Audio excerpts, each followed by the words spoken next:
Welcome to the Fulhamish match preview. My name is Jack Collins, and I am joined by Neil Atkinson of the mighty Anfield Wrap ahead of Fulham's visit to Liverpool on Sunday. I mean, a mighty podcast as ever, Neil, but what's the mood like at the moment? And I don't mean this in a bad way, because you know you're obviously reigning champions, and there was so much goodwill, and there's so much this season that has been affected by factors outside of your control that it feels like it's almost like we're rubbish, but at the same time there are so much going on that it's almost inevitable. I think that was both the general mood and all fair until the game against Chelsea. I think that there was a feeling of at some point you were going to lose a home game because, you know, you win 60 odd home games. At some point, what Burnley do to us was going to happen. It was going to be successful, whether it was this season, whether crowds were in or not. And it was just a bit sad there weren't crowds in to be able to clap them off, to be able to say, brilliant, you know, you're 65, you know, it's the longest home unbeaten run Liverpool Football Club had ever had. So if you compare, you know, literally Liverpool have won 3 consecutive league titles and not been unbeaten at home for that long. Yeah. So it was, so it was a real shame not to be there and clap them off, and people felt that. I think Manchester City, there's the goalkeeping errors, and they're just better than us at the minute, so people were all right with that. I think Brighton, they were unlucky not to get something from Anfield last season, and I think that people managed to sort of shrug their shoulders. And even with the derby, there was a general ability to be able to an extent, shrug it off and say, at some point, Everton, we're going to win at Anfield. So everyone, Chelsea, I think the nature of it, the performance, the lack of quality, the substitutions, the lack of intensity, the lack of scrapping, frankly, all the above, I think it's shifted the mood from there's a lot going on and it's really hard to deal with and we're all in this together and it's upsetting to it's got to be better than that. Yeah. And it wasn't good enough. And there's all sorts of mitigating factors, and those mitigating factors are still present and they still remain the overriding thing. But it's still got to be better than that because they didn't play like a Jurgen Klopp team and they didn't play like a Liverpool team. And they certainly didn't play like a Jurgen Klopp Liverpool team. And it's got to be better than that. Yeah, I mean, you're seeing there's so much of this side that have been rocked, obviously, and Kabak's come in and it's been a bit of a ropey start for him, but I think he'll be fine. It's one of those where you get thrown into this kind of environment from the environment that he was in at Schalke, where he's, you know, a side that were losing every single week. And that's always going to be difficult. But I mean, so part of this is, you know, you lose your defenders, fine. You know, that's rubbish. And I was talking to a Sheffield United fan a couple of weeks back, and they've had a similar thing where they've just not been able to cope with that. But I think the fact that you've had to shift that centre-back pairing, the centre midfield pairing of Jordan Henderson, who's obviously out now, and Fabinho into that role, has also now upset the midfield. And the whole balance of this side feels completely out. I could not agree more. I think that what they missed Fabinho and Henderson so much against Chelsea yesterday, in terms of the sheer size of them, the intelligence of them, the force of them. You know, they missed all of that. Every single time we played Chelsea and they played Jorginho in the league, we've smothered him. We've absolutely got all over him. And he had the run of the park yesterday. And in the end, the manager drops Firmino on. And then Christensen is made to look like Beckenbauer because no one's getting near Christensen. And the manager's changed it. And I think one of the things that was sort of underrated was he changed it against Sheffield United. Liverpool playing quite a markedly different way. It's still 4-3-3 on paper, but they're playing quite a markedly different way against Sheffield United. And he kept it the same for Chelsea. And I think that the way they lined up against Sheffield United could help them create more chances against poorer sides. But it just meant that they were so badly positioned and so badly prepared for what Chelsea did. And I think the manager's got to sort of reflect on that a tiny little bit, to be quite honest with you. But then within that, I'll say it again, you know, there's no excuse for the sheer lack of intensity. I've done a little bit of work on StatsBomb stuff for the Anfield Wrap this morning, looking at the game. And the Liverpool have 55% possession. Chelsea have 45%. Chelsea throwing 214 pressures over the 90 minutes. Liverpool throwing 108. 108. Like that's almost half as many.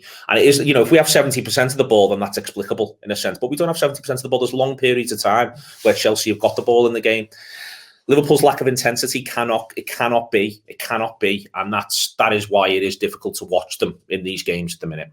Do you think that's partly because of the fact that there is this injury crisis and people are now concerned about, you know, if I go up next, you know, we're going to have even less depth, and it's sort of a recurring thing. It's self-fulfilling prophecy in some ways. No, I think it is because of the injury crisis. In that, I think that there's a general. I think that it's almost been like half lives. It's worth remembering we were top of Christmas. Yeah. You know, we weren't looking great and we weren't playing particularly brilliantly, but we were top of Christmas. We did Palace 7-0, which was a bit fortuitous, and that's when you win by 7, it's fortuitous, but we were the better side. Yeah. We'd beaten Tottenham in the week leading up to that. And I still think you can pinpoint a lot of this to the moment Joel Matip goes down injured against West Brom. And then West Brom had kept us at arm's length, but we were 1-0 up in the game. And then we had the great big hole. You know, we've lost the remaining senior centre-half, and his season's never really got back on track. But we have the great big hole and we don't really resolve it. And what has happened from there is everything Liverpool are good at has collapsed in on itself. So we've attacked less well. We've attacked with less confidence. We've attacked with less certainty. You see Mane and Salah refuse to take people on at times. You know, there was an instant where Mane passes to Salah yesterday, where both Mane could have ran at his man, and who I think was Azpilicueta, and he passes to Salah, and Salah could have ran at his man, who I think was Rudiger, and both of them refused the opportunity in different ways. That's happened. I think Firmino's suffered a crisis of confidence in front of goal and also in his more general play. The midfield balance hasn't been right. Thiago's been thrust in there into a role that I don't think he's entirely wanted. Gini Wijnaldum's ended up playing 6. We've used Gini at 6 in some big games in the past, and I think Gini at 6 is one of those things which is like, it's great as a treat. You just wouldn't want to eat a whole one. And this is sort of where it's ended up with him. So the midfield stopped functioning there because there's been no other options. The fullbacks he's now tweaked, but they couldn't get into the game effectively because if you're Trent Alexander-Arnold, you don't trust who's playing right-hand side at centre-half. 1, 2, they're not getting you the ball fast enough, higher up the pitch enough. So all of this, it's just been that each of these, that the house of cards, which all football teams are, even Manchester City at the minute, you know, they are a house of cards propped up with quality, propped up with tactical certainty, propped up with confidence. That's all football teams, the best ones, the worst ones. And each important part of the house of cards of Liverpool has just found itself removed, and the whole thing's collapsed in on itself.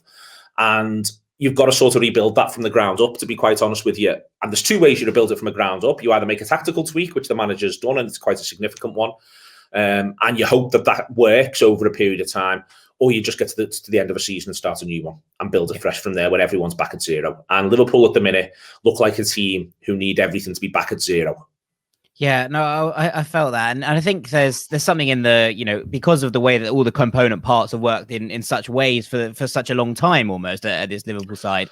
It, you know, the likes of Diogo Jota coming back in, obviously yesterday came off the bench. It wasn't, you know, ideal, but can you see him coming in and actually being given the run of the park for a little while now, because he's just a bit of fresh blood in a system that feels tired? Yeah, I think so. And I think that the way he redesigns the system a little bit for the game against Sheffield United, where Mane almost comes central and Jones plays this weird inside left thing when we have the ball and pushes right up, I think that might be designed for Jota. The idea that Jota will play that role a little bit. There's a really strong argument, and I mean it almost with the greatest of respect, there's a really strong argument that this Liverpool side, who I think we are now learning was built on a bedrock of goalkeeper, 2 centre-halves and 1 holding midfielder, needs to ignore midfield. That you may as well just. We're not midfielding anywhere near well enough to make that the centre of what we do. So we may as well just bypass it. Teams are bypassing it against us. Chelsea get a lot of their success by just playing over the top. And I think there's a really strong argument that, you know, just pick 4 forwards. Because it's not like the building of the play is working particularly well anyway. So you may as well just have another lad who's more likely to score a goal on the pitch. You know, you may as well just have weight of numbers. You may as well just kick the door in, because you can't pick the lock at the moment. You may as well just try and kick the door in. And I think that might be where he ends up, either for the game against Fulham or the one that follows against Wolverhampton Wanderers, depending on Jota's fitness. I think he'll go for all 4 of the prime attackers on the pitch at the same time.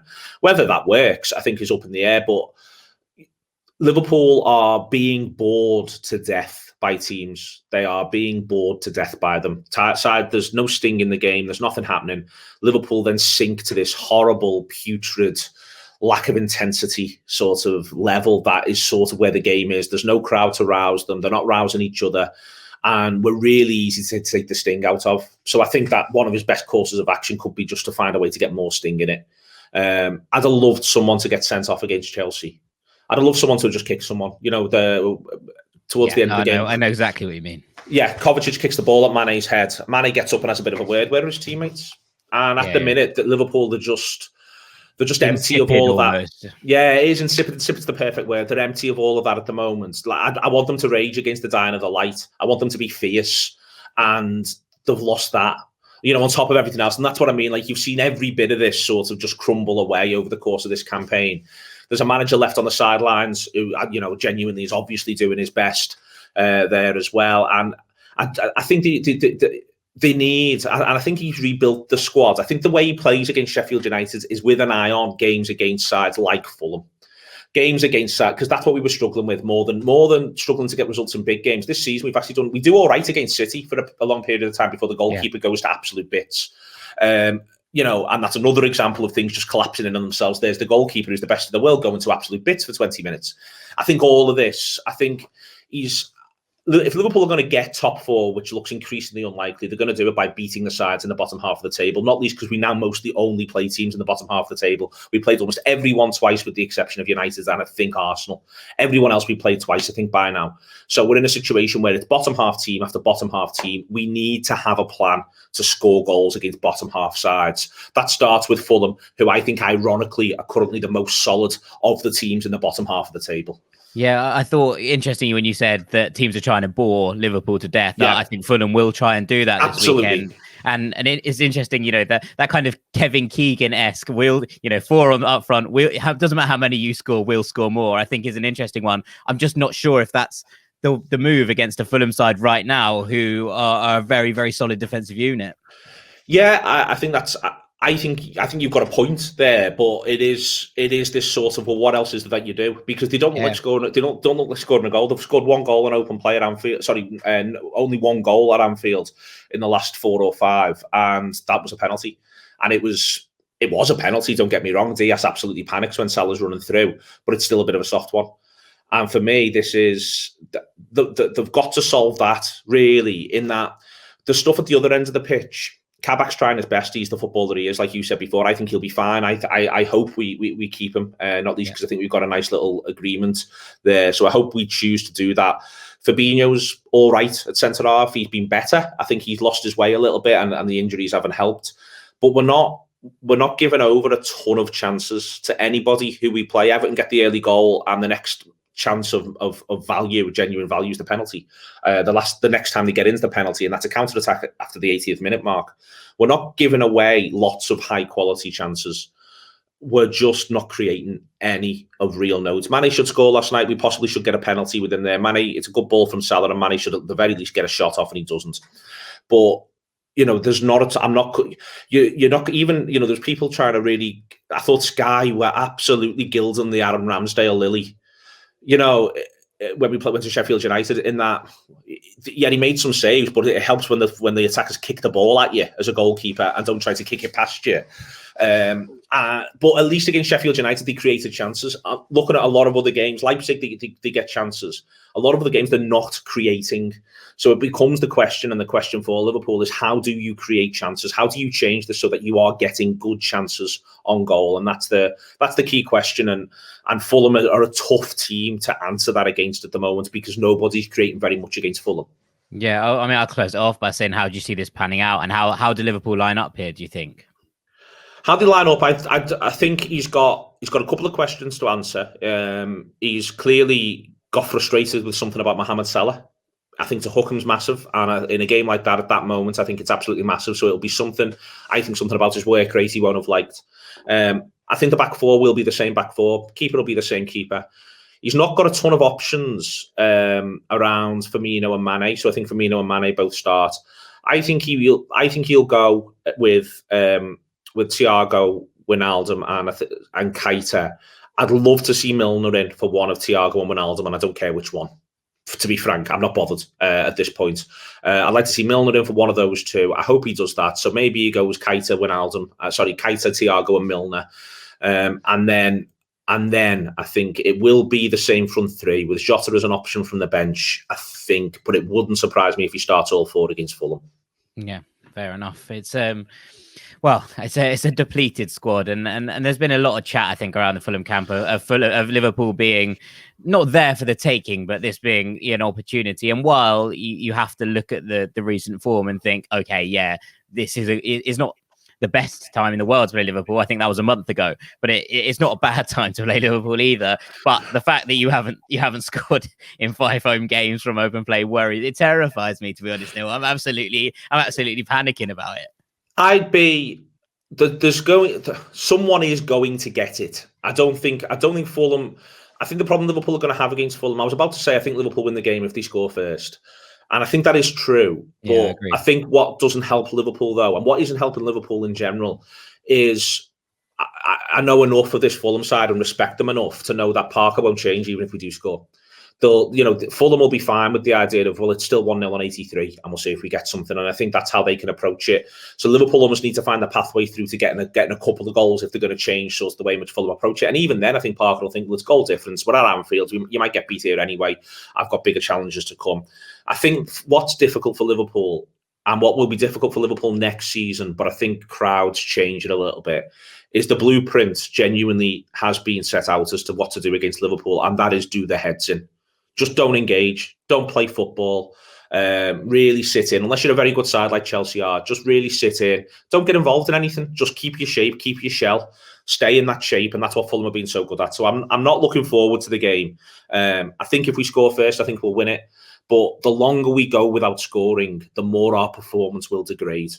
So the longer we go in both halves without scoring, so we will reset a bit at half-time, but I think we'll get worse as the first half wears on if we don't have a goal, and we'll get worse as the second half wears on if we don't have a goal, because at the minute, this Liverpool side, which had such a strong mentality, it really did for 2.5 seasons, its mentality at the minute is it wants to claw its own face off.